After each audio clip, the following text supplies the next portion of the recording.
Dans mon parcours artistique et pédagogique, c'est-à-dire en tant que peintre et sculpteur et en tant que pédagogue, j'ai rencontré des personnes qui sont venues me voir et qui viennent toujours me voir pour se poser finalement quasiment la même question: comment je peux transmettre une image qui m'a pris au cœur, qui m'a plu, que ce soit à l'intérieur d'une pièce ou à l'extérieur d'une pièce, c'est-à-dire dehors, dans pleine nature.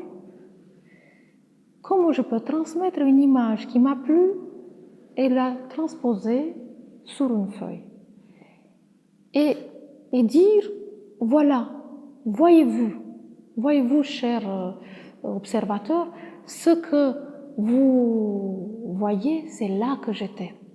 Eh oui, j'étais là et j'ai capté à un moment donné un type d'éclairage, une atmosphère tellement confortable et agréable pour moi et qui m'a déterminée de dire, voilà, cette atmosphère, je veux la immortaliser.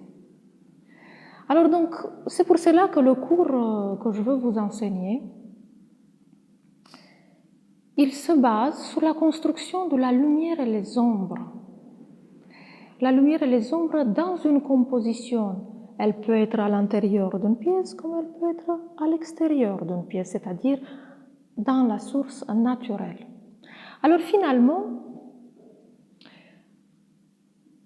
évidemment, j'ai pris le temps et je me suis dit, mais comment on peut situer autant de variations de lumière et parler d'autant de richesse d'éclairage dans un seul cours?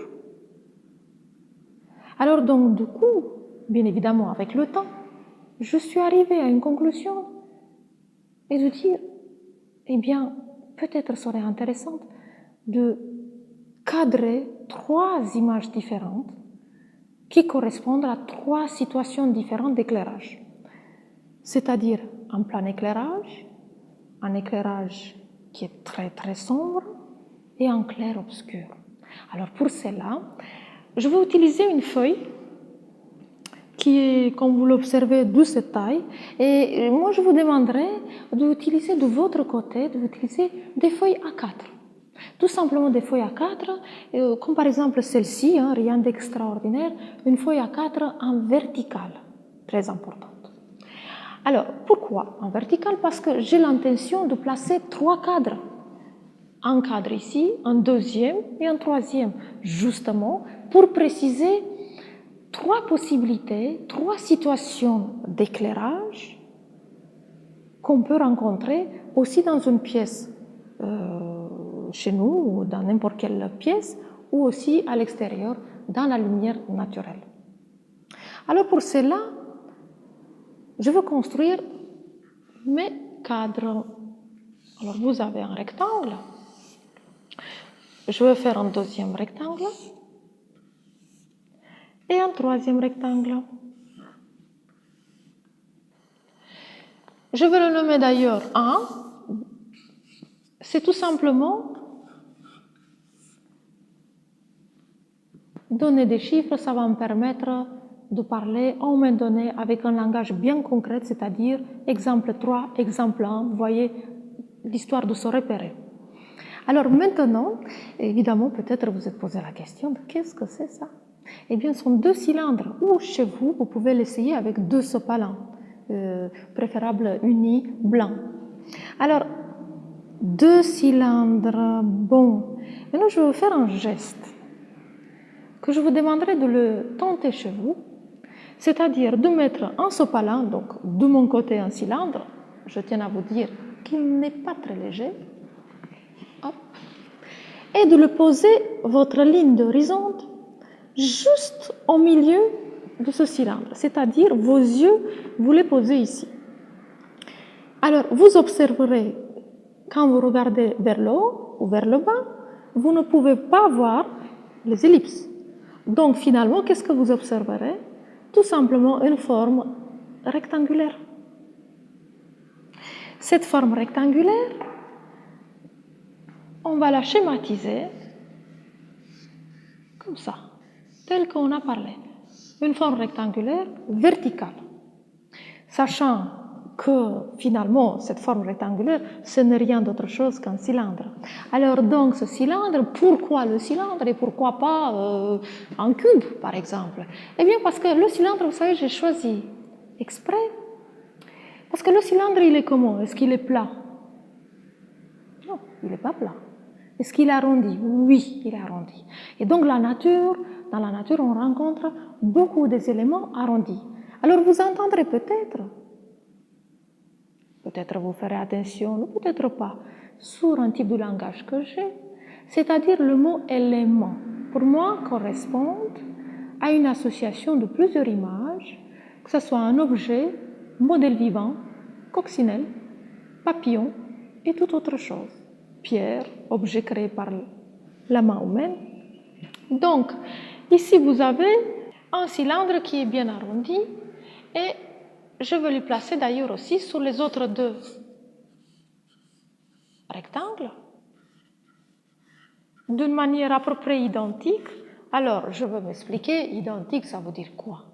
Ça veut dire que j'ai fait en sorte que le cylindre A par rapport au cylindre B sont disposés d'une telle façon que A il est situé plus haut et le B plus bas. Alors attention, je me prépare de faire quelque chose de très important, ce qu'on va l'appeler la source de lumière. Alors la source de lumière, savez-vous, elle est complètement dépendante de l'atmosphère.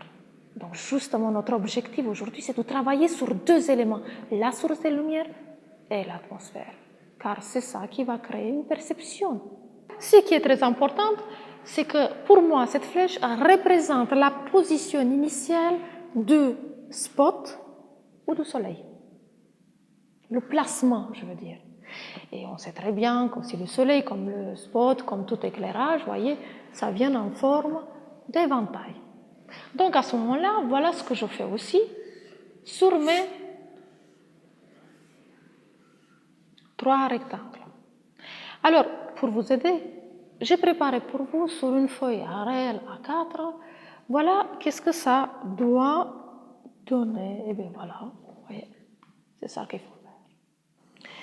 Ah, peut-être vous observez que chaque cylindre, c'est-à-dire le A et le B, il est partagé en deux. C'est normal puisque j'ai mis une source de lumière. Alors la source de lumière, qu'est-ce qu'elle va faire? Elle va permettre d'avoir une partie éclairée. Et devinez qu'est-ce qui va se passer de l'autre côté? Une partie de ombre. Et oui. Donc, je vais faire pareil. Donc, je vais partager en deux. Évidemment, si vous tentez cette expérience à la maison, tout de suite, là, maintenant, c'est-à-dire si vous arrêtez tout et vous faites cette expérience, je vous assure, vous ne voyez pas un trait noir au milieu.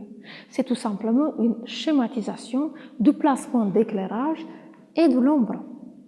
Alors donc, c'est pour cela qu'on obtiendra une partie claire et une partie foncée. Une partie claire, une partie foncée, clair foncé, clair foncé, clair foncé, clair foncé. Alors, pareil, dans mon langage, j'ai parlé de quelque chose de très important. L'utilisation des mots. J'ai parlé tout à l'heure du mot élément. Élément, pour moi, ça peut être un modèle vivant, comme tout objet, ou des éléments dans la nature, plantes, animaux, etc. Mais quand je parle de clair-ombre, eh bien,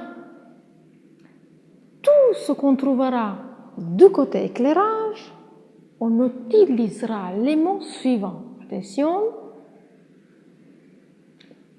plus clair, moins clair.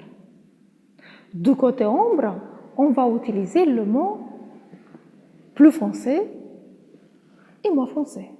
Ainsi, ça va nous permettre de bien distinguer de quoi on parle sans faire d'amalgame. Comme par exemple, si je dis ici, là c'est plus foncé, là c'est plus clair, ou là c'est plus clair, là c'est plus foncé, on ne saura pas précisément de quel côté on parle pour mon objet. Bien. Alors, quand on dit ombre, combien d'ombres on peut avoir? Combien? 2. Ombre portée, je le porte, et ombre jetée. Alors l'ombre portée, c'est ce qui se passe du côté où il n'a pas été éclairé par ma source de lumière, et l'ombre jetée, elle sera évidemment placée sur le support sur lequel a été situé l'objet. Comme par exemple,